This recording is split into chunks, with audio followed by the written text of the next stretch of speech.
Graça e paz, irmãos e irmãs. É muito bom ter você aqui. Muito obrigado por sua audiência. Hoje continuaremos sobre o Antigo Testamento, livro de Juízes. Vamos ao conteúdo. Continuação do estudo complementar 1, parte 3. Otniel conquista Debir. Israel parte contra os moradores de Debir, sabedoria do alto, um oráculo, uma revelação de Deus. O nome desta cidade antes era Kiriat Sefer, fortaleza da sabedoria terrena. Caleb promete sua filha, Áquisa, aquele que derrotar Kiriat Sefer. Levanta-se então Otniel, leão de Deus, e a conquista. Aqui vemos, na tipologia bíblica, as figuras assim representadas: Caleb, um tipo de Deus, o pai da igreja. Significado de Caleb, vem da palavra Caleb, que no hebraico é uma palavra composta, algo muito comum do hebraico antigo. Assim, a sua origem pode ser decomposta em dois termos: kol, que significa a tudo ou a todo, e alev, que significa a coração. Daqui extrai-se que Caleb, no seu sentido mais remoto e profundo, significa a de todo o coração. Otniel, um tipo de Jesus Cristo, o Filho de Deus, Leão de Deus, que recebeu do Todo-Poderoso a Igreja Santa e Imaculada, como prêmio maior por haver derrotado e vencido não somente Satanás, mas todas as forças infernais. Áquisa, um símbolo da Igreja que foi doada a Jesus Cristo como noiva e futura esposa do Cordeiro de Deus. Kiriat Sefer, um símbolo do inferno derrotado e vencido pelo Senhor Jesus Cristo, o leão da tribo de Judá. O nome Áquisa é hebraico e significa tornozeleira. Tornozeleira era um cordão de ouro cheio de pendentes que as mulheres orientais usavam para enfeitar o tornozelo. O tornozelo encontra-se nas proximidades do chão, da terra.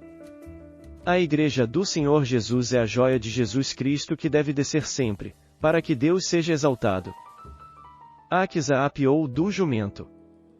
O mesmo termo utilizado em Gênesis 24:64, quando Rebeca apiou do camelo. Ambos animais são impuros sob o ponto de vista da lei, porque ruminam, mas não têm as unhas fendidas, e por isso são representativos das coisas do mundo.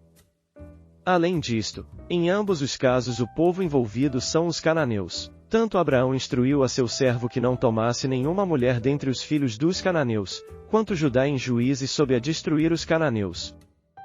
E ambas narrativas têm no pano de fundo a Isaque, ou o que ele tipifique em cada caso. Quer seja, como representativo do Filho de Deus como em Gênesis. Quer seja como expressão da vida de despojamento do eu quando foi devidamente tratado no Vale de Gerar, enquanto isto tem referência imediata com a noiva do Cordeiro que precisa ser transformada à sua imagem e semelhança. Quer seja na questão de cavar poços, que nos fala de fontes, de vida de profundidade e abundância. Logo, Áquisa tipifica a mesma história de Rebeca, porém agora num sentido mais amplo por pelo menos dois motivos. 1. Rebeca recebeu de Eliezer pulseiras e pendentes, ou seja, joias, isto foi acrescentado a ela. Já Áquisa tem no significado de seu nome a própria menção de sua vida, uma tornozeleira, que é uma joia, que está mais abaixo, ou seja, desceu, e pelo fato disto não ter sido acrescentado a ela. Isto tipologicamente simboliza ela mesma, significando vida transformada. Áquisa é a simbolização da Igreja conquanto tratada no seu eu de pelo menos duas formas significadas, quer seja no caminho das cidades pelas quais Judá teve de conquistar, conforme escrito no início do livro de Juízes, Jerusalém, Neguebe, Hebrom. Quer seja pelo profundo significado do pedido que Áquisa fez a Caleb. Regozijar-me-ei muito no Senhor, a minha alma se alegrará no meu Deus, porque me vestiu de vestes de salvação, cobriu-me com o manto de justiça, como noivo que se adorna com uma grinalda, e como noiva que se enfeita com as suas joias. Porque, como a terra produz os seus renovos, e como o horto faz brotar o que nele se semeia, assim o Senhor Deus fará brotar a justiça e o louvor perante todas as nações. Isaías 61, 10 e 11. Mulher virtuosa, quem a pode achar? Pois o seu valor excede ao de joias preciosas. Provérbios 31, 10. O grande pedido de Áquisa: Pai, dá-me um presente, pois a terra que me deste é uma terra seca. Em certo sentido, a primeira habitação da igreja ainda é neste mundo. O deserto. No terceiro dia da criação emerge o elemento seco. A porção seca representa o espírito. O espírito emerge das águas, carnalidade, ego, pecado. Os mares não vão acabar de imediato. Nosso eu, nossa carnalidade não vai acabar. Eles só vão se juntar num cantinho, por causa do aparecimento da porção seca. Mas graças a Deus estas águas agora vão estar limitadas em nossas vidas. Ao pedir fontes de água, o que ela diz é que quer mais, muito mais do Senhor. Profundidade. Derramamento do Espírito. Ela tem sede do Senhor. Áquisa não vai a seu pai rejeitando a terra seca, mas também lhe pede, dá-me também fontes de águas. O pedido imperativo de Áquisa, dá-me também as fontes de água, fontes de águas. Os hebreus consideravam abastados e ricos aqueles que dentre eles possuíam 1. Lavoura de vinhas. 2. Gado bovino e ovino. 3. Locais com fontes de águas. Há diversos tipos de fontes, poços, cisternas, nascentes de água. Temos de nos lembrar que os poços representam a vida de profundidade no Senhor, conforme vemos no exemplo de Isaque, Gênesis 26 do 1 ao 24. E é muito significativo analisarmos o ensino bíblico a este respeito. Cavar poços, característica marcante na vida de Isaque. Abraão erigiu 4 altares. Isaque cavou 4 poços. Jacó levantou 4 colunas e José teve 4 sonhos. Portanto, altares, poços, colunas e sonhos estão intimamente ligados a estas vidas e foram também suas características marcantes.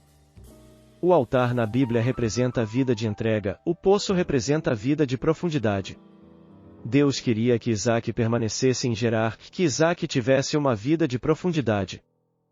Foi a partir daí que Isaque cavou 4 poços. Estes se localizavam na região entre Gerar e Berseba. Transformado em lírio dos vales. Isaque, entretanto, era um homem que se consagrara, e a vida de quem se consagra só tem um objetivo, que é avançar para o que é profundo. É necessário entender que naturalmente o homem é muito superficial, sem profundidade. O objetivo da consagração é conduzir o homem à profundidade. Este é o início da história dos poços. Quando Abimeleque disse a Isaque, aparta-te de nós, a Bíblia diz que então Isaque saiu dali e se acampou no vale de Gerar. Portanto, o vale de Gerar é o lugar onde devemos habitar para sempre. Foi neste vale que Isaque cavou 4 poços. Somente depois desta experiência sua vida ganhou profundidade. Somente desta forma podemos ser o lírio dos vales. Qual lírio entre os espinhos tal é a minha querida entre as donzelas? Cânticos 2:2. Quando o lírio está entre os espinhos será ferido por estes e não o contrário. Ceder vez após vez, alargando o espaço. A vida de profundidade da qual falamos refere-se, por um lado, à comunhão face a face com o Senhor, e, por outro, à profunda obra que a cruz opera em nosso ser. Um homem que tenha passado pela profunda obra da cruz, quando surgir uma contenda, terá a mesma reação que Isaque, ceder vez após vez. Finalmente os homens virão e não mais contenderão. Isaque deu o nome ao terceiro poço de Reobote, que significa amplo. Ele foi capaz de dizer que agora nos deu lugar o Senhor, e prosperamos na terra. Isaque havia de fato, naquele momento, chegado ao fim da linha. Ele havia sido rejeitado todo o tempo desde Gerar até o vale de Gerar, havia sido condescendente agindo com humildade. Após cavar um poço, preferiu desistir dele. Outro poço foi cavado e também tomado. Mais tarde cavou outro poço e descobriu que aquele era um lugar espaçoso. Isto só foi possível pelos olhos da fé, pois ele percebeu que ali era um pedaço espaçoso da terra que havia sido dada pelo Senhor, e que poderia prosperar nela. Por que temos que nos oferecer ao Senhor? Porque somos superficiais, amamos a contenda, amamos lutar, portanto temos que nos colocar nas mãos do Senhor para que Ele opere.